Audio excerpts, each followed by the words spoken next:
Hey everybody, this is Hyperion here again, and today I'm going to be bringing you a video about the Barbarian Earthquake build. Couple of things first. Hopefully in the next couple of days here I'll be getting a new headset, so the sound quality on the video should be improving a good bit. I've noticed that that's been down a little bit. Um, Anyways, I'll get started with the build. First off this is by far my favorite build in the game. The synergy for it and the set items and everything, how it works together, to me is just flawless. And in my opinion, I think it's the quintessential barbarian build. I mean, it's fantastic. Just simply causing earthquakes every time you jump is so cool, in my opinion.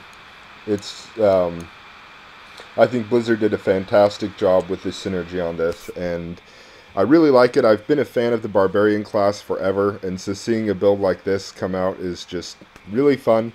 I just wanted to share it with you guys and show you how it works, and hopefully get you guys playing it. It's really a great build and a lot of fun.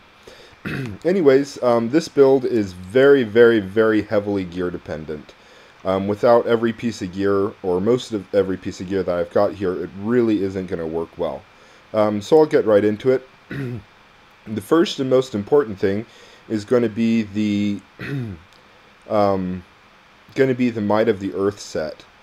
And generally, there's a couple of options of the set pieces you can use. It's a 4 set piece, so you're definitely going to want to use 3 set pieces with a Ring of Royal Grandeur. Now, as to what pieces you actually use, that's up to you. As you can see here, the set also comes with gloves. What I opted to do was use the shoulders, the helmet, and the pants, free up the gloves so I can get Mage Fists in there for an extra 20% fire damage, as that's primarily what this is going to be, is a fire earthquake build. So the other option, though, that also works pretty efficiently is if you can get the Hexing Pants of Mr. Yan, and these are actually pretty hard to come by, pretty rare pants. So it might be a little bit harder to do, but if you find them, you can go with the Hexing Pants of Mr. Yan, and then the Gloves of the Earthquake set to get that full set bonus. And as you can see right now with the Hexing Pants, my damage, and granted they don't have strength gems in them or anything, my damage is at 600,000, but now if you see me moving around, you see it automatically jump up to 959,000, almost a million, and that's going to stay that way as long as I keep on moving. So as this is a elite build, you're going to mainly be moving around a lot, so that's actually a pretty good combination if you can find those Hexing Pants. If not, though, you're just going to want to stick with the Earthquake Pants, and you're going to want to find some Mage Fists. The other important item, and it's not actually part of the set, but it should be technically, is the Lut Socks boots. If you read that secondary, it says Leap can be cast again with 2 seconds before the cooldown begins. And that's what's going to give you that the 3 leaps that you just saw me do. And that's the Lut Socks boots there that are giving me the ability to do that, the 3 leaps. So those are technically part of the build. They should be part of the set, but they're not technically. And even without those boots, it'll work, but you just can only jump once instead of 3 times. And that's the jumping 3 times is where the damage on this is really going to come in. So seeing as this is a fire build, again, you're going to want to stack as much fire damage as you can. So as you can see here, I have a Burning Axe of Sandkiss. I have fire bracers. I've got a fire amulet. I'm running with a Cinder Coat and Mage Fists. And also a Firestone of Jordan here as well. Also, there's another option here. From the blacksmith, you can craft the legendary mace, the Devastator, and that'll roll up to 20% fire damage on it. So if you can't find a Burning Axe of Sandkiss, you can use a Devastator, and also the other option is a Sunkeeper. This is also a really great weapon for this because it increases damage against elites by, 15 to 30%. This one rolled 29. It's pretty high. I haven't actually rolled on it yet. But when I do, that'll be a good combination. You can use a Sunkeeper and a Burning Axe of Sandkiss, or you can use a Sunkeeper and a Devastator. Anyways, a combination of those three weapons is what you're going to want, because that'll increase your overall damage. And you can see here I've got 119% bonus fire damage, and then 25% bonus elite damage. That's really going to help, and that's what's going to make this build pretty powerful. Another item I have is a Harrington Waistguard. This isn't at all required, but it's really handy. And what it is every time you open a chest, it says opening, the yellow fix says opening a chest grants 126% increased damage for 10 seconds. But in all actuality, that's actually any clickable item. That means chests, that means loose stones, that means bodies, corpses, anything you can click on to open, that's going to give you that boost. So anyways, that's a handy item. If you can get your hands on a Witching Hour as well, that's really handy. If not, just any old belt's going to do.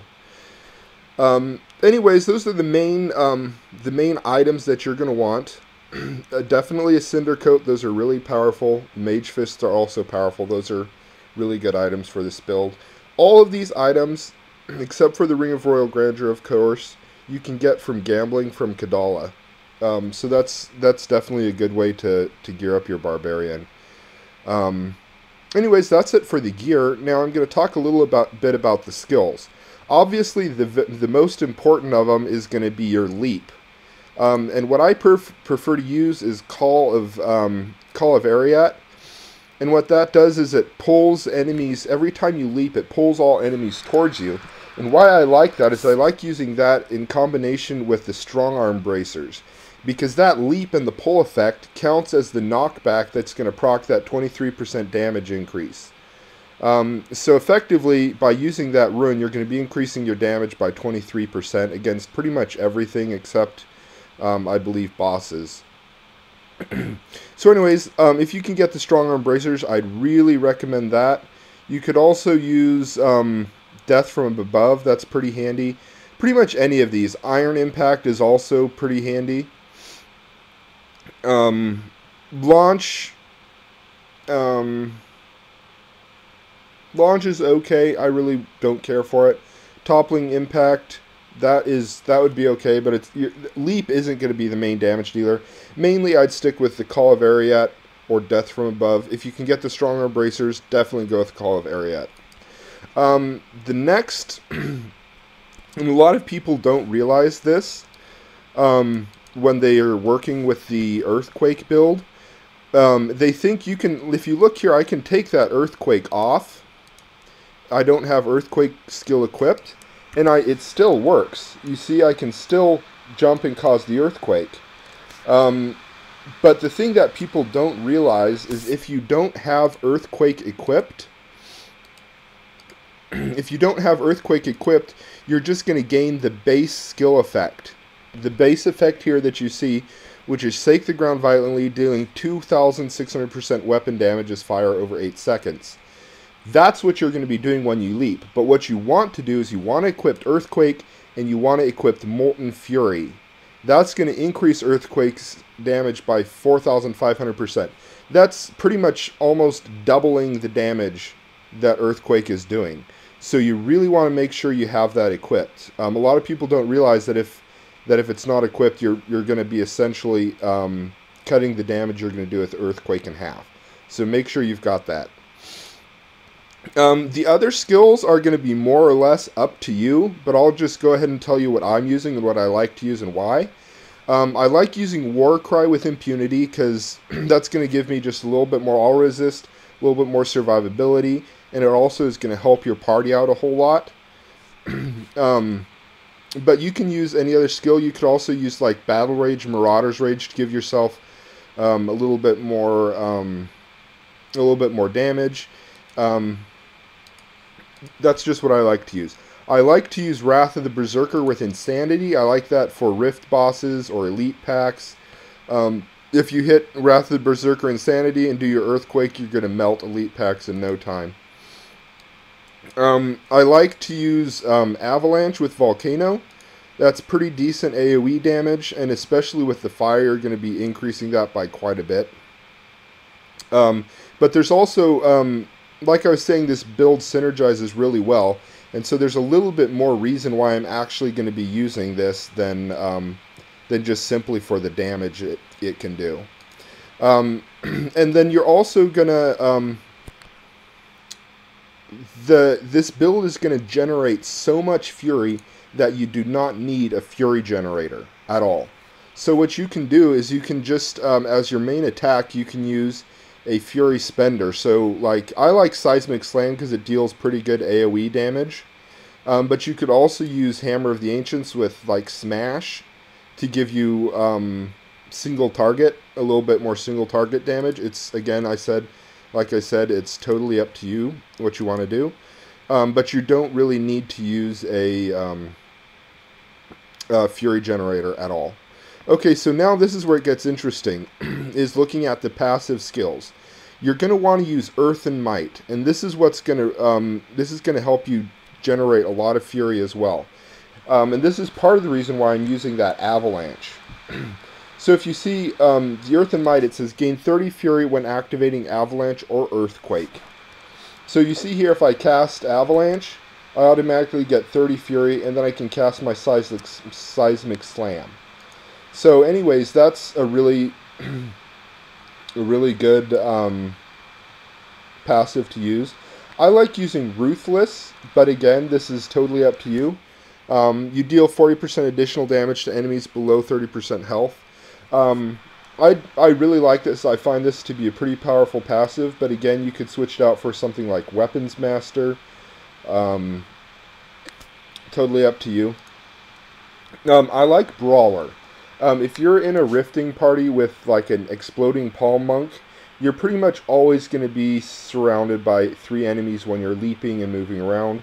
So this is pretty much going to give you more or less a permanent 20% bonus, 20% damage increase. I like using Bloodthirst for survivability and health regeneration. And I'll show you, when I show you the gameplay, you'll see how much fury this build generates. And so this is actually going to be a pretty handy healing tool because you're going to be having so much fury and spending it so fast that it's going to help you out quite a bit.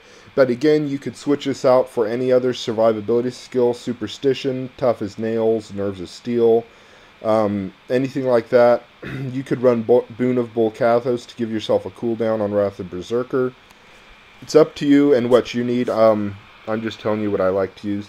This build is set up for Torment 6. I use this in Torment 6 all the time. So it's pretty effective. Anyways, I'll show you a little bit of gameplay of how this build actually works. I'm on Torment 4 right now, again, just so that it's easier for making the video.